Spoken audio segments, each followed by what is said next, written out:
నమస్తే అండి. Welcome to సనాతన స్టోరీస్. ఈరోజు మనం ఒక ఇంట్రెస్టింగ్ టాపిక్ గురించి తెలుసుకోబోతున్నాము. అదే మకర తోరణం.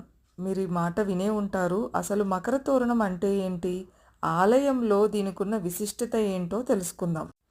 దేవాలయాలలో కనుక మీరు గమనించినట్లయితే దేవతా విగ్రహాల వెనక అమర్చిన తోరణం మధ్య భాగంలో కనుగుడ్లు ముందుకు చొచ్చుకు వచ్చిన ఒక రాక్షస మొహం కనబడుతుంది.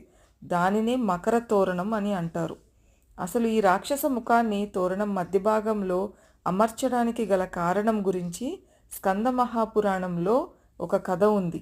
పూర్వం కీర్తిముఖుడు అనే రాక్షసుడు బ్రహ్మను మెప్పించి అనేక వరములను పొంది తద్వారా వచ్చిన బలపరాక్రమాలతో సమస్త భువనములలోని సంపదలను తన సొంతం చేసుకున్నాడు.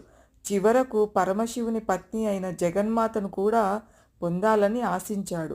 అతని దురాశను చూసి కోపించిన మహేశ్వరుడు అతనిని మృంగివేయమని అతి భీకరమైన అగ్ని సృష్టించాడు. పరమేశ్వరుని ఆనతి మేరకు ఆ జ్వలాగ్ని ఆ రాక్షసుణ్ణి తరమసాగింది. మరణం లేకుండా వరం పొందిన శివుని ఆజ్ఞ మేరకు ఆ బడబాగ్ని తనను ఎక్కడ దహించి వేస్తుందో అనే భయంతో పరుగులు తీస్తూ అన్ని లోకాలు తిరిగి ఆ అగ్ని ప్రతాపానికి తట్టుకోలేక చివరకు పరమశివుని శరణు వేడాడు.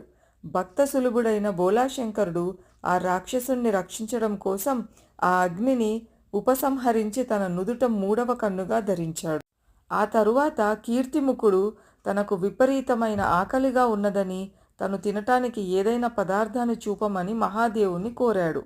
యుక్తిగా శివుడు నిన్ను నువ్వే తిను అని చెప్పాడు. శివుని ఆనతి మేరకు కీర్తిముఖుడు ముసలి రూపం ధరించి తనను తాను ముందుగా తోకభాగం నుంచి మొదలుపెట్టి కంఠం వరకు తిన్నాడు. తన తలను తానే ఎలా తినాలో అతనికి తెలియలేదు. అతని ఆకలి ఇంకా తీరలేదు. శివుని ప్రార్థించాడు. ఆ ప్రార్థన ఆలకించిన పరమశివుడు ఈనాటి నుంచి అన్ని దేవాలయాలలో దేవతామూర్తుల వెనక భాగంలోని తోరణాగ్ర భాగాన్ని అలంకరించి దైవ దర్శనానికి వచ్చే ప్రజలందరిలో ఉండే దురహంకారాన్ని ఆశను తింటూ ఉండు, నీవు అందరికీ పూజనీయుడవు అవుతావు అని వరమిచ్చాడు. ఆనాటి నుంచి కీర్తిముఖుడు దేవాలయాలలోని దేవతా విగ్రహాల వెనుక ఉన్న తోరణ మధ్యభాగాన్ని తన రాక్షస ముఖంతో అధిష్ఠించి భక్తులలో ఉండే దుష్ట వికారాలను, అహంకారాన్ని, దురాశను కబళిస్తున్నాడు.